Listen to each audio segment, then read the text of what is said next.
also totally going from one extreme to the other, but now I'm going to be talking about my most disappointing reads of the year. And this list is definitely less than it's been in previous years because I've only got 9 books on this list. And like, I wouldn't say I hate these books, like they're just disappointing. Like I expected more from them and I didn't get that, which is sad, but I mean, you're not going to like every single book that you read. So this is kind of more of a downer video. Most of these I did give 3 stars to though, so they're still an average read. It's just, yeah, it had that little bit of disappointment that did make me quite sad, but let's get into the list. So the first book is The Loneliest Girl in the Universe by Lauren and James. I was so excited to read this and I thought the premise sounded so good, but it just wasn't what I expected it to be. And the main character, Romy, I do understand that she's young and that is a reason why she was so dumb in this book, but she was so gullible and like a catfish happened and I just, it was just not good. It just wasn't good. I just wasn't a fan of it. I really didn't like the way that the plot unraveled either. Like the stuff that was happening just didn't make a lot of sense to me, and I just thought it was going to be this really cool space book, and it was, but it just wasn't the type of space book I wanted. Next is When We Collided by Emery Lord. I keep mentioning this book, but I really didn't have a fun time reading this. Like, yes, the main character is bipolar and I don't want to hate on bipolar people, but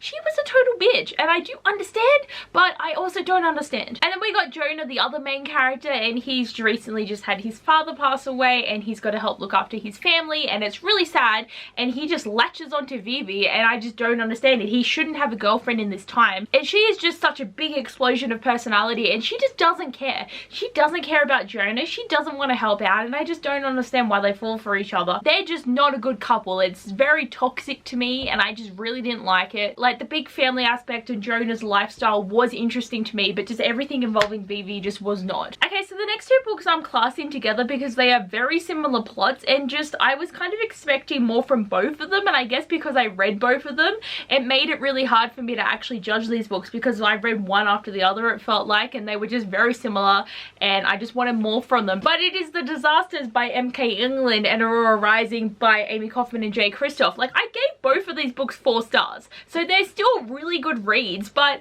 I read The Disasters and it was the whole idea of this space crew that stuffs everything up and then they got to finally save the world and do whatever, and then Aurora Rising came out and it was a space crew that stuffed everything up and they have to save the world and work together. So I would say that Aurora Rising is the better out of the 2, but I was also disappointed from this book because Illuminae was so good and this just didn't give me the same vibes. Like, these authors work well together with the format of the Illuminae files that I still will continue on with this series, but I was still underwhelmed by the character interactions and the plot and everything. And The Disasters felt like a ripoff. Even though I read this one first, it did feel like a ripoff and I shouldn't feel this way, but I just wasn't a fan of what was happening, and it seemed like every character was in love with Nax in this book, and I'm like, yeah, no, thank you, I don't like that. And they're both purple. Like, why pick purple for both of these space books? That doesn't make sense. Next is All the Invisible Things by Orla Collins. I was sent this to a review from Bloomsbury and I was pretty excited to get this arc. I'd never heard of this book, but I read it and it's a very confusing book. Like, the back of the book really doesn't give me a lot of what it actually is about, and the main plot point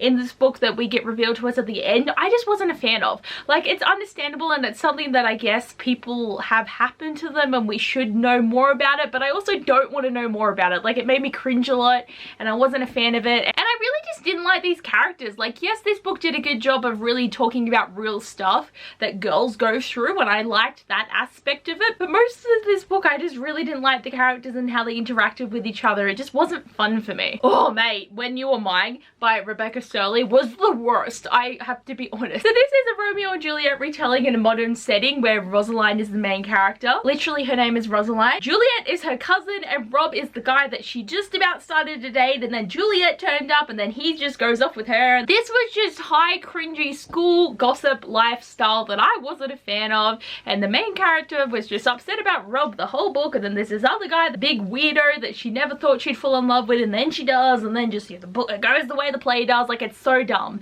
It was so dumb. And I read the whole thing. Like, this is the point where it'd be like, yeah, I probably could DNF this book, but I don't have the ability to, but I just tried to read it as quickly as I could.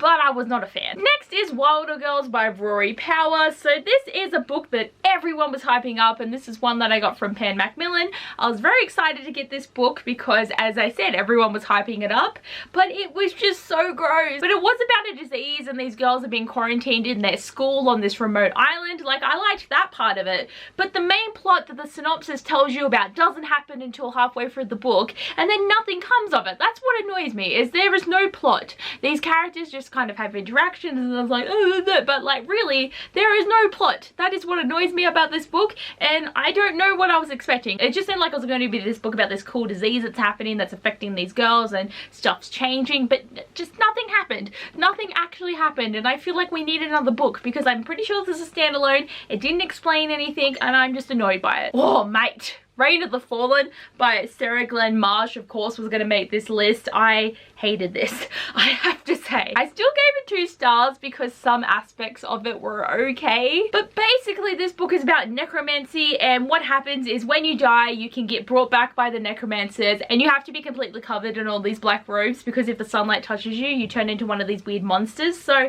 everyone can get brought back, and then suddenly there is someone who is trying to kill the dead and turn them into monsters, and they go into this other place and just all this weird shit's going on. So I thought it was going to be cool. It wasn't cool, and the main character Odessa, something bad happens to her, and the whole book she's just depressed and she makes a lot of bad decisions that affect the people around her. So I wasn't a fan of Odessa. She was pretty shit, and there was a lot of other stuff happening with characters where I was just like, why is this happening? Why are you doing this? But man, it just didn't go the way I thought it was going to go, and it was just not good. It really wasn't, and so many people were like, I didn't really like this book, and I'm like, yeah, but it still sounds good. I should have believed you. I should have believed these people because I just didn't like it.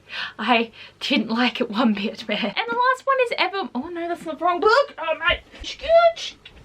And the last book I want to talk about today is Evermore by Sarah Holland. Everless was one of my favorite books of 2018, so I'm so annoyed that this disappointed me. But the vibe of the story was just completely off for me. Like, the characters weren't acting like themselves, the plot wasn't interesting. I don't really understand why things were happening, so this book is definitely good in just Everless, but you shouldn't keep going. Like, you're gonna get disappointed by what happened in this book, and it makes me very sad that what happened in this book did happen, because like, I just didn't understand how it just got so bad when the first book was so good. So I am just annoyed. So these are the books that I found disappointing this year. Like, this is such a smaller pile than some previous years, but it still sucks to know that, you know, you put the effort in to read these books and they're just not as good as you wanted them to be, and it just makes me very sad. But anyway, guys, thanks for watching this video. Hopefully you enjoyed talking about disappointing books with me. But anyway, guys, thanks for watching this. I hope you enjoyed, and I'll see you guys next time. Bye!